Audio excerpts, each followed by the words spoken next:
Welcome to part 2 of first chapter, that is commercial and non-commercial activities.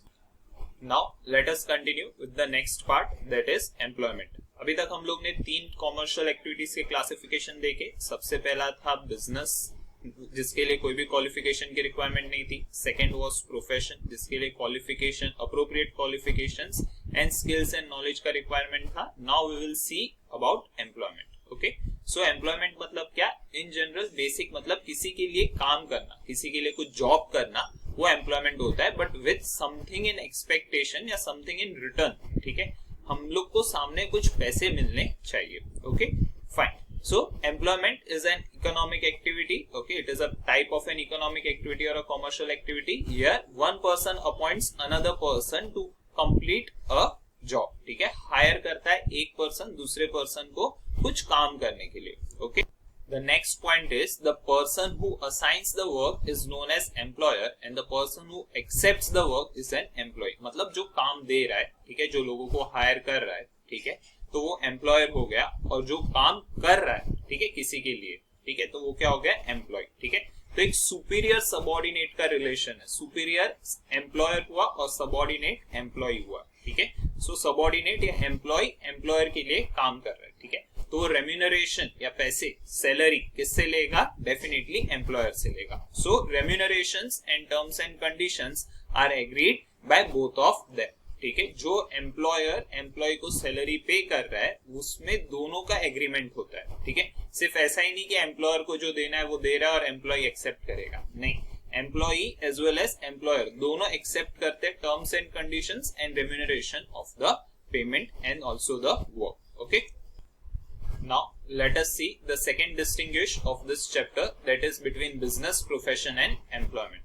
Okay, सबसे पहले first point is mode of establishment. So business के लिए entrepreneurs decision and other legal formalities if necessary. Who is an entrepreneur? Entrepreneur is basically a businessman जो business start करता है, जो business के लिए रिस्क लेता है. ठीक है, उसका decision and other legal formalities, कोई जरूरी नहीं है लीगल फॉर्मेलिटीज हो. ठीक है, अगर हो तो भी for not each and every business. ठीक है, फॉर एग्जाम्पल सोल प्रोप्राइटरशिप के लिए there is no legal formalities. Partnership के कुछ टाइप्स के लिए there is no legal formalities to set up. Okay, next profession, membership of professional body, जैसे कि हम लोग ने देखा. ओके, ICAI, ICSI, ठीक है, या bar council of India for lawyers. ठीक है, ऐसे प्रोफेशनल बॉडी का आपको membership and certificate of practice is necessary to be starting with a profession. Okay, and last employment, appointment letter and service agreement by the employer. ठीक है, जो employer आपको basically एक अपॉइंटमेंट लेटर देता है, ठीक है, कि आप ये डेट से हम लोग को ज्वाइन कर सकते हैं. ठीक है, so that is important for employment. Second point is nature of work. ठीक है, बिजनेस का क्या काम होता है? Provision of goods and services to the public, whereas profession rendering of personalised expert services. कौन से services? Personalised expert services. Okay, whereas employment में performing work as per the contract और rules of services. ठीक है, जो भी rules है, ठीक है, आपके contract के according, ठीक है, उसके हिसाब से आपको काम करना है. Next point is qualification. Qualification में business के लिए there is no minimum qualification is required. आप business पढ़े हो तो, पढ़े लिखे हो तो भी start कर सकते हो, नहीं पढ़े लिखे हो तो भी start कर सकते हो. ठीक है, whereas profession के लिए प्रॉपर क्वालिफिकेशन, प्रॉपर ट्रेनिंग, ठीक है, वो इंपॉर्टेंट है, वो मस्ट है. ठीक है, expertise and training in specific field is must. Employment के लिए qualification is required according to the particular work you do. Okay, so qualification and training as prescribed by the employer, because जो काम आप कर रहे हो उस हिसाब से आपको बेसिकली क्वालिफाइड होना पड़ता है. नेक्स्ट, रिटर्न और रिवॉर्ड. ओके, कि आपको रिटर्न में क्या मिलता है? तो बिजनेस में profit is earn, whereas profession में फी, ठीक है, प्रोफेशनल फी होती है, जैसे कि हम डॉक्टर्स को पे करते हैं. ठीक है, क्लियर. एंड एम्प्लॉयमेंट में आइदर यू गेट सैलरी और वेजेस. डिफरेंस सैलरी और वेजेस में इतना ही है, salaries are paid basically monthly. Okay, and wages whereas are paid you can say daily basis और weekly basis. Okay, so next point is capital investment. मतलब business में या प्रोफेशन में, एम्प्लॉयमेंट में कितना पैसा एम्प्लॉय होता है, कितना पैसा लगता है. Okay, so capital investment is required as per the size and the nature of the business. सबसे ज्यादा कैपिटल बिजनेस में लगता है और जितना बड़ा साइज होगा आपके बिजनेस का, जितना लार्ज स्केल पे आप बिजनेस करते हो, उतना ही ज्यादा बिजनेस में आपको पैसा लगता है, कैपिटल एम्प्लॉय करना पड़ता है। प्रोफेशन में limited capital is needed for establishment because यहाँ पे आपके स्किल्स और क्वालिफिकेशंस का या आपके नॉलेज का ज्यादा इंपॉर्टेंस है देन द मनी और capital invested. And the last is employment में no capital is required because जितना भी इंपॉर्टेंट आपको कैपिटल रिक्वायर्ड होता है, ठीक है, वो आपको आपका एम्प्लॉयर या बॉस प्रोवाइड करता है। Okay, next point is risk. Okay, so risk में बिजनेस में there is maximum risk and employment में there is no risk. Okay, so risk में first is profits are uncertain and irregular, so risk is present. Business में profit की कोई surety या guarantee नहीं होती, उसके लिए risk is the maximum. Whereas in profession fees is regular and certain, ठीक है, फीस रेगुलरली मिलती रहती है, ठीक है, तो यहाँ पे इतना रिस्क नहीं है, there is some risk, moderate risk है, ठीक है।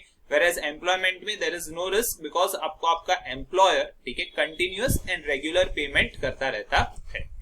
Next point is transfer of interest. Transfer of interest से मतलब है क्या आप एक जनरेशन से नेक्स्ट जनरेशन पास ऑन कर सकते हो क्या benefit of the business, profession और एम्प्लॉयमेंट? तो बिजनेस के लिए इट इज पॉसिबल, बिजनेस में आप from one generation to the next generation benefit या इंटरेस्ट जो भी है बिजनेस का पास ऑन कर सकते हो। ओके, प्रोफेशन एंड एम्प्लॉयमेंट में it is not possible. Okay, let us see why. Transfer of interest is possible with some formalities in business, but profession में it is not possible. Why it is not possible? Because it is not necessary कि एक doctor है उसका सन definitely doctor ही बने, ठीक है, अगर उसके पास प्रिस्क्राइब्ड क्वालिफिकेशन है देन तो वो बन सकता है, otherwise it is not possible. Same rule applies in employment. If you want to go for an employment, ठीक है, तो आपके पास उस पर्टिकुलर काम के लिए प्रिस्क्राइब्ड क्वालिफिकेशंस होना बहुत ज्यादा नेसेसरी होता है। Next point is code of conduct. Code of conduct means rules and regulations. So business के लिए ऐसे कोई भी प्रिस्क्राइब्ड रूल्स एंड रेगुलेशंस नहीं है, it is just that you have to do your business ethically, ठीक है, राइट वे में आप अपना बिजनेस कंडक्ट करो, that is more than enough. For profession, yes, there are certain code of conducts या rules and regulations prescribed by professional associations, okay, जैसे ICAI या Bar Council of India for lawyers, okay, so professional code of conduct is to be followed and it is prescribed for a profession. Next is employment. Employment में norms of behavior means rules and regulation of how you will behave or how you will act, ठीक है, will be decided by the employer, okay, so employer decide करेगा कि आपके लिए क्या rules and regulations apply होंगे, okay. So norms of behavior are laid down by the employer are to be followed by the employee. Okay. So this was a basic distinction between business, profession and employment. So now let us revise कि ये chapter में हम लोग ने अभी तक क्या include किया है. We started with meaning of human activities. Okay. And human activities are basically those activities undertaken by human being. Okay. To satisfy human wants. Human activities are unending, unlimited and recurring in nature. Next, we did distinction between commercial and non-commercial activities और economic and non-economic activities. Commercial activities वो जिसमें money related है या money expected होता है, non-commercial activity वो जिसमें money expected नहीं होता. Okay? So commercial activity का objective ही economic objective होता है, whereas non-commercial activities का it is either sentimental or emotional objectives. And money income is expected in you can say commercial activities and money income is not expected in non-commercial activity. Next, we did classification of commercial activities and non-commercial activities. Commercial activities can be classified into three, that is business, profession and employment, whereas non-commercial activities can be classified into pleasure activities, love and affection activities, religious or cultural activities and social welfare activities also. Okay.